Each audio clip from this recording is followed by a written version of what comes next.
வணக்கம். நம்ம நெட்வொர்க்கை பாதுகாக்கணும்னு ஒரு நல்ல எண்ணத்துல செய்யற ஒரு விஷயம், எப்படி அந்த முழு சிஸ்டத்தையுமே முடக்கி போட முடியும்னு என்னைக்காவது யோசிச்சிருக்கீங்களா? கேட்கறதுக்கே விசித்திரமா இருக்குல்ல? இதுக்கு பேர் தான் ஸ்விட்சிங் லூப்ஸ். வாங்க, இதுக்குள்ள என்ன இருக்குன்னு ஆழமா பார்க்கலாம். சும்மா கற்பனை பண்ணி பாருங்க. உங்க நெட்வொர்க்குக்கு ஏதாவது ஆனா கூட பிரச்சனை இல்லாம ஓடணும்னு நீங்க ஒரு பேக்கப் வழி உருவாக்குறீங்க. ஆனா நீங்க உருவாக்குன அந்த பேக்கப் வழியே உங்க நெட்வொர்க்க ஒரு பெரிய குழப்பத்துல தள்ளி அத மொத்தமா முடக்கிட்டா எப்படி இருக்கும்? இதுதான் இன்னைக்கு நம்ம விடை தேட போற முக்கியமான கேள்வி. சரி, விஷயத்துக்குள்ள போலாம். பாருங்க, இந்த பிரச்சனை ஒரு தப்பான எண்ணத்துல ஆரம்பிக்கவே இல்ல. ஒரு ரொம்ப நல்ல நோக்கத்துல தான் ஆரம்பிக்குது. முதல்ல ஒரு நெட்வொர்க்ல இப்படி எக்ஸ்ட்ராவா ஒரு கனெக்ஷன் உருவாக்குறது ஏன் ஒரு நல்ல விஷயம்னு நம்ம புரிஞ்சுக்கலாம். இப்போ பாருங்க, உங்க நெட்வொர்க்ல ஒரே ஒரு வழி தான் இருக்குன்னு வச்சுக்கலாம். அந்த ஒரு வழியும் கட் ஆயிடுச்சுனா அவ்வளவுதான், மொத்த தொடர்பும் போயிடும். இதை தவிர்க்க தான் இன்ஜினியர்ஸ் ரெண்டாவதா ஒரு காப்பு இணைப்பை, ஒரு பேக்கப் லைனை உருவாக்குவாங்க. ஒன்னு போனா என்ன, இன்னொன்னு இருக்குங்கிற தைரியம் தான். கேட்கறதுக்கு இது ஒரு சூப்பரான திட்டம் மாதிரி தெரியுது இல்லையா? ஆனா இந்த நல்ல திட்டத்துக்கு பின்னால தான் ஒரு பெரிய ஆபத்து ஒளிஞ்சிருக்கு.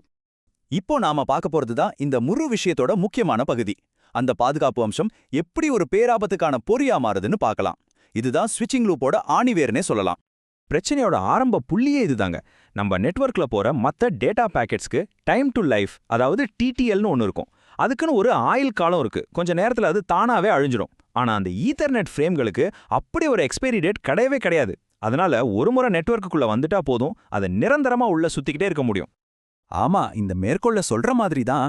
ஒரு தடவை ஒரு ஃப்ரேம் இந்த சுழற்சியில மாட்டிடுச்சுன்னா அதுக்கு முடிவே கிடையாது. அது தானா அழியாது. காலத்துக்கோ அந்த ரெண்டு ஸ்விட்சுகளுக்கு நடுவுல முடிவே இல்லாம ஒரு லூப்ல சுத்திட்டே இருக்கும். சரி வாங்க, சாதாரணமா இருக்கிற ஒரே ஒரு டேட்டா பேக்கெட் எப்படி ஒரு பெரிய பேரழிவுக்கு காரணமான இந்த முடிவில்லாத சுழற்சியை ஆரம்பிச்சு வைக்குதுன்னு நம்ம ஸ்டெப் பை ஸ்டெப்பா பார்க்கலாம். முதல்ல பிராட்காஸ்ட் ஃப்ரேம்னா என்னன்னு நம்ம தெரிஞ்சுக்கணும். இது சிம்பிளா சொன்னா ஒரு கணினியிலிருந்து ஒரு மைக்ல பேசுற மாதிரி இங்க இருக்கிற எல்லாருக்கும் ஒரு முக்கியமான செய்தின்னு அனுப்பப்படுற ஒரு மெசேஜ். ஒரு ஸ்விட்சுக்கு இந்த மெசேஜ் கிடைச்சா அதுக்கு ஒரே ஒரு விதி தான் தெரியும். இது எந்த வழியா உள்ள வந்துச்சோ அந்த வழியை தவிர மத்த எல்லா வழியாவும் இதை வெளியே அனுப்பு. இந்த விதியை மட்டும் நல்லா ஞாபகம் வச்சுக்கோங்க. இப்போ இந்த படத்தை நல்லா கவனிங்க. ஒரு கணினி ஸ்விட்ச் 1க்கு ஒரு பிராட்காஸ்ட் ஃப்ரேமா அனுப்புது. ஸ்விட்ச் 1 என்ன பண்ணும்? நம்ம பார்த்த விதிப்படி அதை ரெண்டு வழியாவும் ஸ்விட்ச் 2க்கு அனுப்பிடும். இப்போ ஸ்விட்ச் 2 என்ன பண்ணும்? அதுக்கும் அதே விதி தானே. ஒரு வழியா ஃப்ரேம் வந்ததும் உடனே அது மற்ற வழி மூலமா அதை திரும்பவும் ஸ்விட்ச் 1க்கே அனுப்பிடுது. இப்போ பாருங்க, அந்த ஃப்ரேம் எங்க ஆரம்பிச்சதோ அங்கேயே திரும்பி வந்துருச்சு. ஸ்விட்ச் 1 அது ஒரு புது ஃப்ரேம்னு நினைச்சு மறுபடியும் அதே வேலையை திரும்பவும் செய்ய ஆரம்பிக்கும். அவ்வளோதான், ஒரு முடிவே இல்லாத சுழற்சி உருவாகிடுச்சு. ஒரு சுழற்சி உருவானதே பெரிய பிரச்சனை தான்.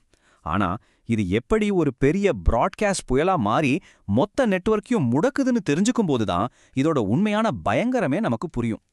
இங்க ஒரு முக்கியமான விஷயத்தை நாம கவனிக்கணும். ஆரம்பத்துல ஸ்விட்ச் 1 அந்த ஃப்ரேம ஒரே ஒரு வழியில அனுப்பல, ரெண்டு வழியிலையும் அனுப்பிச்சு. இதுக்கு என்ன அர்த்தம் தெரியுமா? ஒரே நேரத்துல ஒரு சுழற்சி இல்ல, ரெண்டு சுழற்சிகள் உருவாகுது. அதாவது பிரச்சனை ஆரம்பிக்கும் போதே டபுள் ஆகிருச்சு. இந்த எண்கள் தான் பிரச்சனையின் வேகத்தையே நமக்கு காட்டுது. பாருங்க, ஒவ்வொரு நொடிக்கும் ஃப்ரேம்களோட எண்ணிக்கை பல மடங்கு அதிகமாகிட்டே போகுது. 1 2 ஆகுது, 2 4 ஆகுது, 4 8 ஆகுது. இப்படியே போனா நினைச்சு பார்க்க முடியாத வேகத்துல சில நொடிகளுக்குள்ள ஆயிரக்கணக்கான லட்சக்கணக்கான ஃப்ரேம்கள் நெட்வொர்க்குள்ள ஒரு பெரிய வெள்ளம் மாதிரி பாய ஆரம்பிச்சிரும். இதுக்கு பேரு தான் பிராட்காஸ்ட் புயல். இதோட கடைசி விளைவு என்னவா இருக்கும்? இந்த மேற்கோள் சொல்ற மாதிரி இந்த பிராட்காஸ்ட் புயல் அந்த ஸ்விட்சை மூச்சை திணற வச்சு அது வேற எந்த வேலையும் செய்ய முடியாத அளவுக்கு அதை முழுமையா முடக்கிடும். இன்னும் சுருக்கமா சொன்னா உங்க முழு நெட்வொர்க்கும் செயலிழந்து விடும். அவ்வளவுதான், கதை முடிஞ்சது. சரி, இப்ப நாம ஒரு பெரிய சவாலை சந்திக்கிறோம். நாம ஆரம்பத்துல எதுக்காக அந்த பேக்கப் இணைப்பை உருவாக்கினோமோ அந்த பாதுகாப்பை இழக்காம இந்த பயங்கரமான சுழற்சியை மட்டும் எப்படி உடைக்கிறது? இது ஒரு சிக்கலான புதிர் மாதிரி இல்லையா? நம்ம கிட்ட இப்போ 2 ஆப்ஷன் இருக்கு. ஒன்னு, அந்த ரெண்டாவது பேக்கப் இணைப்பையே எடுத்துடுறது. ஆமா, அப்படி செஞ்சா லூப் நின்னுடும், பிரச்சனை இல்ல. ஆனா நாம எதுக்காக அதை ஆரம்பிச்சோமோ அந்த பாதுகாப்பு போயிடுமே. இது ஒரு சரியான தீர்வு கிடையாது. அப்போ இதை விட புத்திசாலித்தனமா வேற ஏதாவது ஒரு வழி இருக்கா? ஆமா இருக்கு. இதோ வர்றார் நம்ம கதையோட ஹீரோ. ஸ்பேனிங் ட்ரீ புரோட்டோகால், சுருக்கமா எஸ்டிபி. இது ஒரு செம்ம ஸ்மார்ட்டான டெக்னாலஜி. இது என்ன பண்ணுன்னா, நெட்வொர்க்ல இருக்கிற எல்லா வழிகளையும் பார்த்து ஒருவேளை லூப் வர வாய்ப்பு இருந்தா அதுல ஒரு பேக்கப் வழியை தற்காலிகமா பிளாக் பண்ணி வச்சிடும். இதனால லூப்பே உருவாகாது. ஆனா ஒருவேளை நம்ம முக்கிய வழி கட் ஆயிடுச்சுன்னா உடனே அந்த பிளாக் பண்ணி வச்சிருந்த வழியை திறந்து விட்டு நெட்வொர்க்கை ஒரு நொடி கூட நிற்காம காப்பாத்திடும். ஆக இது நம்மள ஒரு முக்கியமான கேள்விக்கு கொண்டு வருது. ஒரு பாதைய பயன்படுத்தாம தடுத்தும் வைக்கணும், அதே நேரத்துல தேவைப்படும்போது அது ஒரு பேக்கப்பாவும் தயாரா இருக்கணும். இது எப்படி சாத்தியம்? இதுதான் ஸ்பேனிங் ட்ரீ புரோட்டோகாலோட மேஜிக். தொழில்நுட்பத்துல சில சமயங்கள்ல பிரச்சனைக்கு தீர்வு அந்த பிரச்சனைக்குள்ளே தான் உறிஞ்சிருக்கும் என்பதற்கு இது ஒரு சிறந்த உதாரணம்.